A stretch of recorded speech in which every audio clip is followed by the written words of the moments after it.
late 2012 when the first permit to explore for oil was granted to Aotearoa to explore for oil off Wellington's coast, and our main purpose at that point in time was to oppose that, to stop it, and our reasons were around the potential environmental degradation that could happen, and also because of climate change.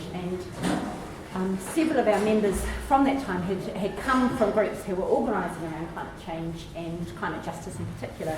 And over the years, I suppose we've been interested in exploring what climate justice means to us. And so briefly, our definition has centres around climate justice meaning we need to address those root causes of climate change. So the unequal social and economic power structures, and all the other movements that are calling for peace and justice, that are fighting the sorts of oppressions, that we see because of these unequal power situations. How can we work together across these movements and struggles to not only take action against the biggest threat facing this planet, but also do so in a way that advances and works alongside those facing the worst impacts of the root causes of climate change? So tonight's discussion focuses on work and as we transition away from fossil fuels, and how do we tackle climate change and achieve justice for those communities and those workers which is based on fossil fuels. So we would like to warmly welcome our 4 speakers tonight. We've got Heleyni, Pratley, who's an organiser for Unite Union, and Unite is a union of fast food, cinema, call centre, casino, hotel, English language and security workers and more, and has been one of the lead players in the End Zero Hours campaign. We've got Edward Millar from First Union, who represent a wide range of workers as well, finance, industrial, textile and wood, retail, stores and transport sectors. Ed's also working with the CTU on environmental issues, including the Environmental Union Liaison Group, which has been running for a number of years with Bill Rosenberg, and most recently it's been looking at the government's consultation around the emissions target and the submissions that unions and environmental groups have made, and what their shared concerns and approaches were to this. We've got Tim Jones from CANA, Coal Action Network Aotearoa, who recognises coal as the primary threat to Earth's climate system, and CANA promotes climate justice by advocating and acting for a just transition to an Aotearoa free of coal mining and use. And so they've produced a really important report, Jobs After Coal, and so we're going to be hearing more about this tonight. And we also welcome Joe Fleetwood, who is from the Maritime Union, and whose members will be directly affected by this transition. So we're really appreciative of you coming and talking tonight.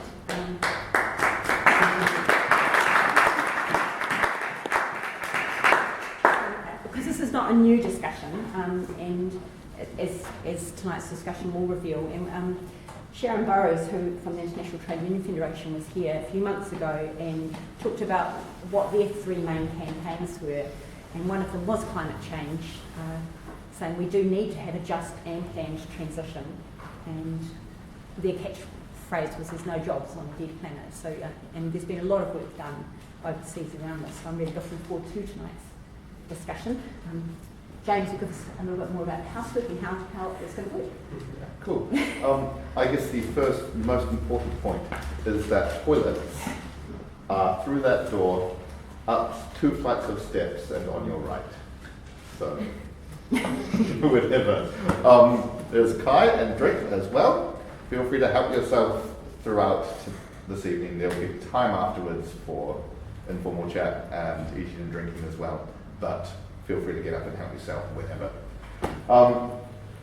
So, the hope was tonight would be less sort of panel speeches and Q&A and more sort of discussion focused. So what we're going to be doing is we're going to be doing short questions for the speakers, and if at any point you have a question or idea or comment, please raise your hand and there'll be time for you to make that in a couple of minutes once we've gotten through the hopefully brief responses from the 4 people sitting to my right. While we ask these people to keep their responses to our questions brief, we'd also ask all of you, if you have your own questions or statements, to keep those equally brief, please. So, I think that's all the immediate points before we get into it. I'd just like to add, there is a sign-in sheet for those who are interested in receiving updates from Oil Free Wellington about what's happening. And come summer, we're hoping to do some more action. So if you've got boats or are keen to offer or be involved, pop your name down as well. That'd be great. Thank you, Michelle. So Michelle and I will be chopping and changing responsibilities between checking which of you want to ask a question or make a comment, and who will be questioning these people. So, to begin with, we'll be focusing on the issues directly affecting the 3 union reps here today. So, to begin with, what are the 3 biggest issues facing your unions right now and your members, and how can these be addressed? Good question. Good volunteer. Okay, sure. So Unite, it would be secure hours. So we've won getting rid of the 0-hour contracts in a lot of the major fast food companies, but we still thanks to the community, and people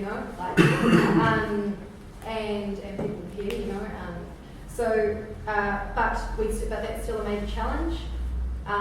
Democracy, like participation, that's a huge challenge, and Unite definitely, that's why I work for Unite, because it's a key question in general for the left, but particularly in Unite, that's a challenge because we don't have the same traditional kind of setups of, in work meetings, for example, where everyone is there. That's impossible. So that's something that needs to be explored. And the third one would be definitely,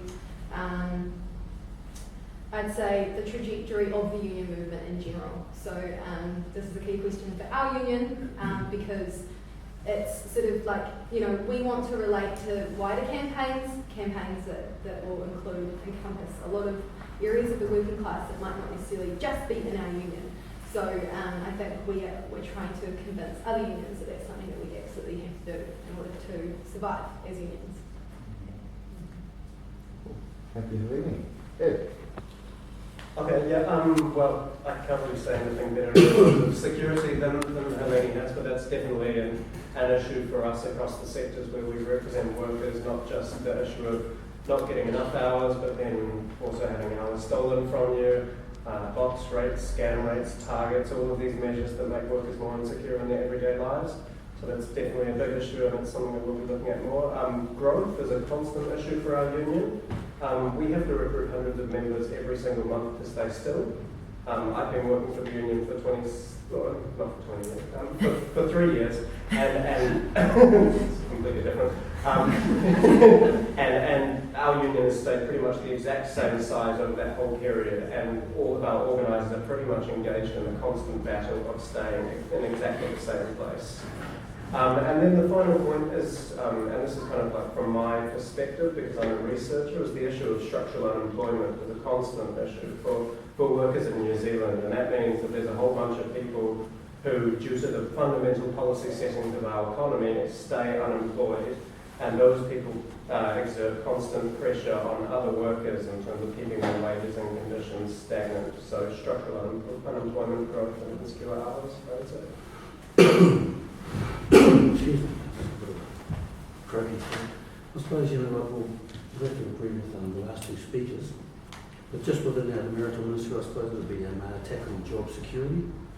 They have very high union density, well-paid jobs, etc. And there's always an attack on our collective agreements, So we've always got those things there. The big thing that we've got now, the trade union movements, is the employment law. One of the changes in employment law that they're coming down, where they think they have the right to 0-hour contracts, and then the 90-day fire at will, young kids, and that's one of those things that you've got to look at. It's like John Key says, trying to go on to it, but John Key, it's like just when you have the 90-day fire at will, you've got one young kid, gets out there 19, gets a job, 89 days, don't come back tomorrow, Here's another one, employed for another 89 days. 89 days. So in the year, the global financial crisis hit, 50,000 well-paid jobs. And John Key came down and said, supply 100,000 jobs. But all he's done is supply 100,000 minimum wage jobs. And yet all he's done is create 4 young kids for one job, or 4 people for one job. So that's how he inflates the numbers. This is his 90-day fire bill. So I'm amazed how we gets there. So we've got those things there. Maintaining union density is very hard. We're not a very big union, but we're small in our backyard. Seafaring and port workers. We don't really have the ability to grow by thousands of workers, but we have the ability to hang on and sustain our numbers. So that's the. But the other part, and the prime example, is automation. Automation is a very big part. Just here, 4,500 water siders we have here. Now we've got 300. Just with automation, cranes, everything. You see, so containerisation, modernisation. So you've got to change with the times. So that's a very big part, that's coming there. In the world, we've got fully automated ports. So you've had 10,000 workers. Now you've got 300 and just maintenance. And everything's done mechanically, comes straight off the ship. And the trains are driven, say, from up the building over the road, and you're driving the trains down on the wharf. And what they have to do is sit in your room and then just actually automate. When they automate it, the crane drivers couldn't get it going. So what they have to do is actually create the noise that the containers make going into the ship, smashing all the bags. They have to sit there and listen to it so they could drive it. But you've got young people driving the trains on the waterfront, 3-4 miles away. So that's where automation has gone now, so that's what we're looking down the parallel. So if they do it in the wharves, it's not hard and it's not long. They'll be automated around the world. Every roads, trucks, everything, I go on what I won't, but automation is a very big thing. Automated trucks, cars, everything is there, So automation, at least in ports, has resulted in a lot of redundancy. Yeah, it's created a lot of redundancies, Soon we're looking at automated ships, travelling around the world, and all they do is they just run it by satellite. You may have 1 or 2 people. I was on vessels back in the late 70s, 57 crew. Now with 9, there was 4,500 containers. Now they're carrying 20,000. With 4 people. That's what we're doing out there. All fully automated, go from A to B. And they just follow in line and just go. So that's really what we're looking at. It's like there's big dredging programs in New Zealand. Projects going on from New Zealand. We want a project, they call them super vessels. 6, 8, 10,000 containers. One vessel carries. Whereas you have 8 vessels doing stuff. And automation is definitely an issue that exists within transport and logistics as well, which is another sector that we cover. There's entire warehouses now that are run without people, people are just completely irrelevant. And as well as this being a question that's really relevant for this audience in terms of energy usage, how we power all these machines to get around. The sort of broad societal question is when you have an economy that's run by machines, then there's no jobs left. Who goes out to make the money and it's a question that rolls back into if you have no jobs, then capital has no way of reproducing itself. So you have this problem in terms of there's no places for people to get jobs anymore. Just Wall Street. Pardon, John? The money just all winds up accumulating at Wall Street. You're right. But if Wall Street doesn't have consumers, then Wall Street collapses. So. That would just be big multinational corporations buying against themselves. That's all it would be. And I'll just be sitting there pushing a button. That's all it would be. Well, I don't know about you guys, but I've certainly done something already. Potentially automated garbage. Oh. Potentially you automated truckers sort of around the corner as well. Yeah, automated trucks already are. Yeah. So, just to remind people, if you have a question, raise your hand, and we'll get on to that. If you don't do that, we'll just assume that you don't have any, if that's all right, because there's a lot to get through. So, this is a broad question, once again, for all 3 panelists. Sorry, Tim. Like 10 minutes, promise. So, Sway.